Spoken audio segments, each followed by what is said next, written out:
Winter arrived at the Duke's estate without apology, frosting the iron gates and stone balustrades as though the land itself had learned his temperament.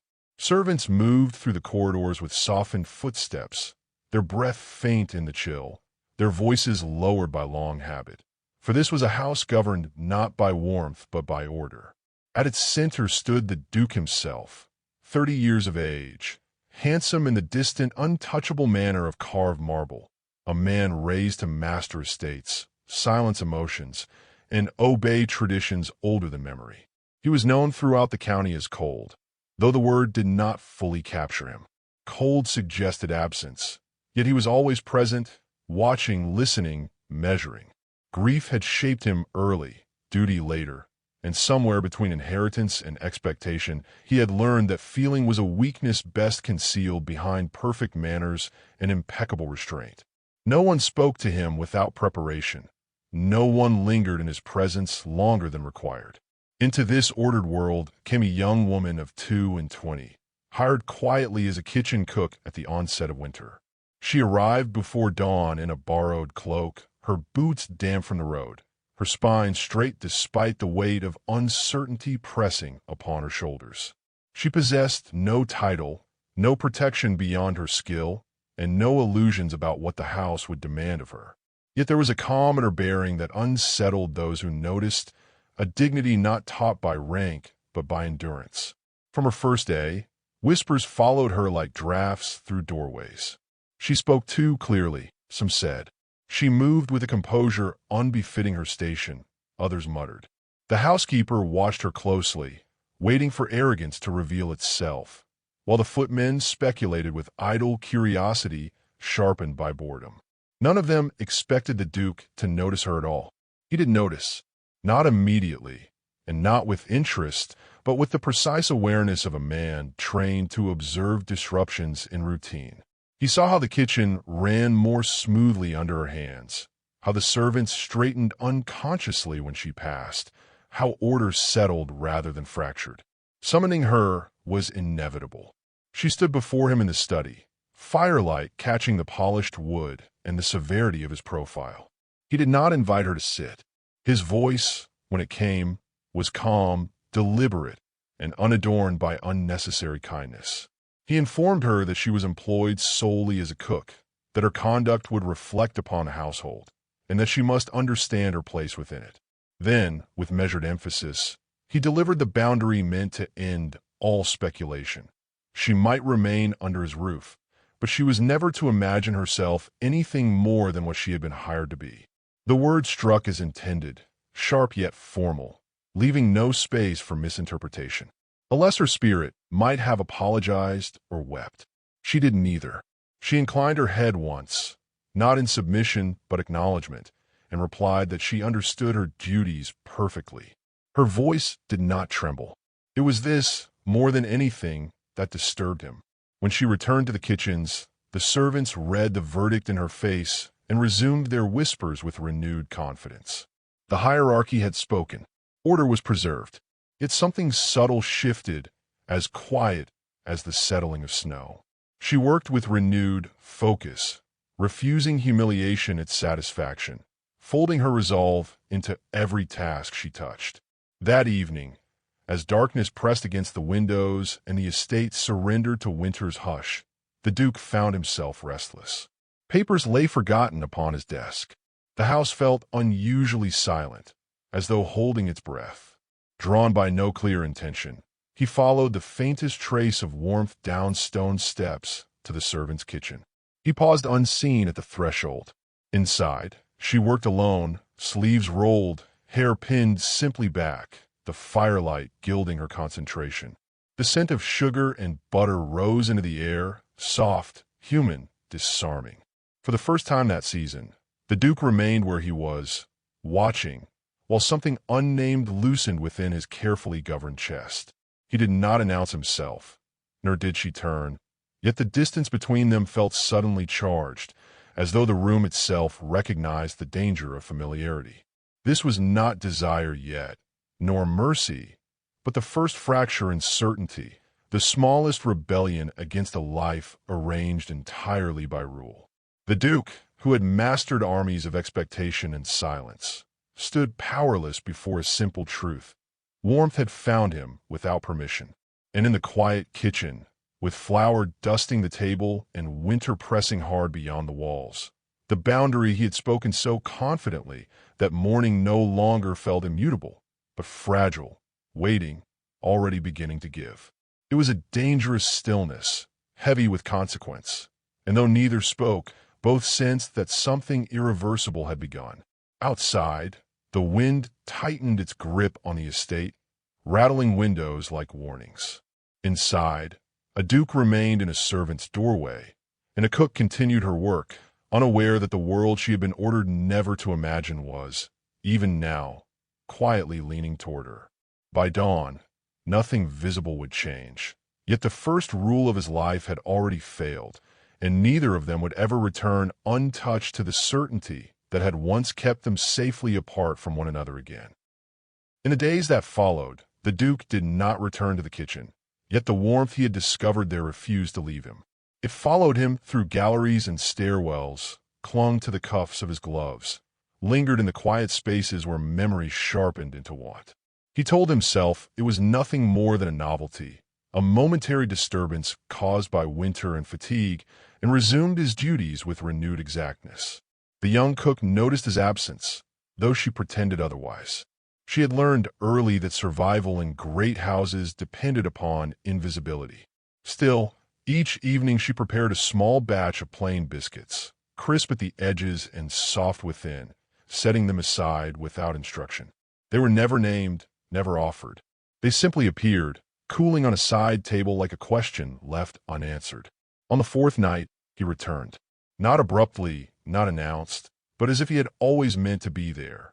He stood nearer this time, allowing the fire to warm his hands, his presence altering the air without a word. She acknowledged him with a nod, no more, and continued her work. The silence between them grew companionable, shaped by the scrape of a spoon and the steady breath of flames. When she asked, lightly, if the dough was too pale, he answered without thinking, stepping closer to see. It was an ordinary movement, yet the distance it crossed was immense. He found flour dusting his sleeve, her hand hovering an inch from his, and withdrew as though burned. She apologized at once, reflexive, though she had done nothing wrong. His reply came too quickly, too sharply. There was no offense, he said, only boundaries, and she inclined her head again, retreating behind her work with practiced grace. Word of his visits did not remain contained. Servants noticed the extra sugar missing from stores, the spices ordered without explanation, the way the Duke's schedule bent, subtly, toward evening. Whispers threaded the halls, careful but persistent. Some spoke with amusement, others with concern. The cook's place was known, after all, and stories had a way of punishing those who forgot it. The Duke was not blind to the murmurs. He felt them like a draft beneath a door, cold and insinuating. In response, he brought her a tin of preserved lemons, setting on the kitchen table without comment. The gesture was deliberate, measured, and unmistakable. She accepted it with a quiet thank you, her eyes lifting to his for the briefest instant, and in that look he saw neither gratitude nor ambition, but understanding. She used the lemons sparingly, infusing them in a dough on nights when snow pressed hard against the windows. The biscuits that resulted were brighter, sharper, like winter cut with light. He tasted them alone, late, the flavor unsettling him more than praise ever could. He found himself listening for her footsteps, noting the cadence of her voice, memorizing the curve of her concentration. The house, once merely inherited, began to feel inhabited, and that realization unsettled him more than gossip ever had. Restraint grew harder, not because of temptation, but because the quiet joy unsettled the life he had so carefully sealed. Then came a guest. A cousin arrived with laughter too loud for the season, bringing with him the careless scrutiny of one who belonged without effort. At dinner, he remarked upon the unusual quality of the dessert, his eyes flicking knowingly toward the servant's door. Later, in the corridor, he observed flour upon the Duke's cuff and smiled as though at a private joke. The Duke's response was swift and cold, yet the damage was done. The household felt the shift. The housekeeper warned the cook in clipped tones. The foemen watched more openly. Shame, once distant, pressed nearer. That night, the Duke entered the kitchen to find her standing very still, her hands folded, her posture composed to the point of pain. She did not accuse. She merely asked whether her presence had become inconvenient. The question struck deeper than reproach. For a moment he considered honesty, the dangerous kind that rearranged lives, but habit prevailed. He told her, with all the authority he possessed, that nothing had changed, that she was safe in her position, that the household valued order above speculation, and that she must not trouble herself with rumors born of idle minds. She listened, thanked him, and returned to her work with a quiet finality that left him strangely bereft.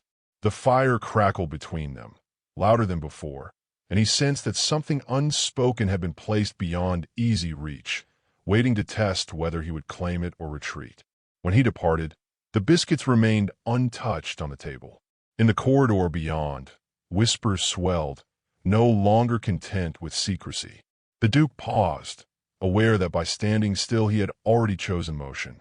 Behind him, in the kitchen, warmth waited, patient and dangerous, and for the first time he understood that every token he offered carried the weight of scandal, and every silence he kept was shaping a reckoning neither of them could indefinitely escape, though the truth had not yet found a voice, only a direction. The night seemed to wait, listening as if aware of role. Snow fell, without sound the night, the truth pressed closest to being spoken. The estate lay hushed beneath its white weight. Corridors emptied early. Lamps dimmed as if the house itself wished not to witness what gathered within its walls. The Duke remained awake long after custom allowed, seated in his study with no intention of reading, his thoughts circling a single room below him where warmth waited, dangerous and unguarded. He descended without calling for a lamp. The kitchen greeted him with the low breath of embers and the faint scent of sugar. She stood at the table, sleeves rolled, hands dusted with flour, the familiar quiet competence framing her like a shield. She did not startle when she saw him. Perhaps she had been expecting him, or perhaps she had simply grown accustomed to meeting circumstance without fear. Neither spoke at first. The silence between them was not empty, but weighted, shaped by restraint and memory. He moved closer, resting his hands upon the table, mirroring her posture unconsciously. She continued kneading dough, her movements steady, deliberate, as though anchoring herself to the present moment. He watched the strength in her hands, the calm precision, and felt something loosen where duty had long held tight. "You should not be here," she said softly, not in reproach but truth. He agreed without sound. Still he remained. She gestured to the dough with a faint, wry curve of her mouth and asked whether it required more butter. He answered honestly that he did not know, and the admission startled him with its simplicity. She guided his hands, briefly, without intimacy, and the touch unsettled him more than any declaration could have done. At last she stilled. She wiped her hands and faced him fully, her expression composed yet resolute. She spoke not of affection but of limits, saying that she would not endure pity disguised as favor, nor silence mistaken for safety. She had entered his household to work, not to vanish into rumor. If her presence invited dishonor, she would remove herself before dignity was lost. The words cut deeper than accusation. He felt the careful architecture of his life strain, beams groaning beneath truths long denied. He spoke then, slowly, choosing each word as though it might wound. He told her that the world beyond those walls was unforgiving, that lineage was law, and that love, once admitted, demanded sacrifices he had been trained never to make. If he named what stirred between them, he would become something unrecognizable, a duke who failed his inheritance. She listened without interruption. When he finished, she nodded once, a gesture both gracious and final. She said she understood too well what it cost to be seen as improper, and that she would not ask him to abandon himself for her sake. Then, with measured calm, she informed him that she would leave at the week's end. The finality of it hollowed him. He had expected pleading, or anger, something that might be dismissed or resisted. Instead, she offered him release, and the generosity of it left him bereft. He wanted to tell her that her absence would unmake the house, that the kitchen would grow cold, but the quiet joy she brought had already altered him beyond repair. He said none of it. They worked in silence once more, finishing the biscuits that had become their unspoken language. The task felt ceremonial, each movement weighted with farewell. When they were done, she set one aside, wrapped carefully, and placed it near his hand. The gesture was small, devastating. He closed his fingers around it, as though it were proof of something real. At the doorway, he paused, turning back once. He looked at her as though committing her to memory, the firelight outlining her figure, the quiet courage in her stance. He wished her a good night, his voice formal, controlled, betraying nothing. She returned the courtesy with a faint smile that did not reach her eyes. Alone again, he climbed the stairs with leaden steps. The estate felt larger, emptier, its grandeur suddenly inadequate. In his chamber, he unwrapped the biscuit and tasted it slowly. It was perfect, balanced, finished. The realization struck him with cruel clarity. She had already learned how to leave him whole, while he had not yet learned how to remain. Outside, snow continued its silent fall, erasing tracks, softening edges. Inside, the Duke sat awake until dawn, holding the knowledge he had refused to name, knowing that by morning her resolve would harden, and that the life he had defended with such care stood one decision away from irreversible change. Morning broke brittle and bright. The snow crusted hard beneath the boots of servants carrying crates toward the gate. The estate stirred with a restrained urgency, the kind that accompanied departures meant to be discreet. She stood among her few belongings, wrapped in her cloak, her posture composed though her breath betrayed the cold. No announcement marked her leaving. Dignity required no audience. The Duke watched from the gallery above, unseen, his hands clasped behind his back as though restraint itself might still save him. Every instinct urged delay, caution, silence.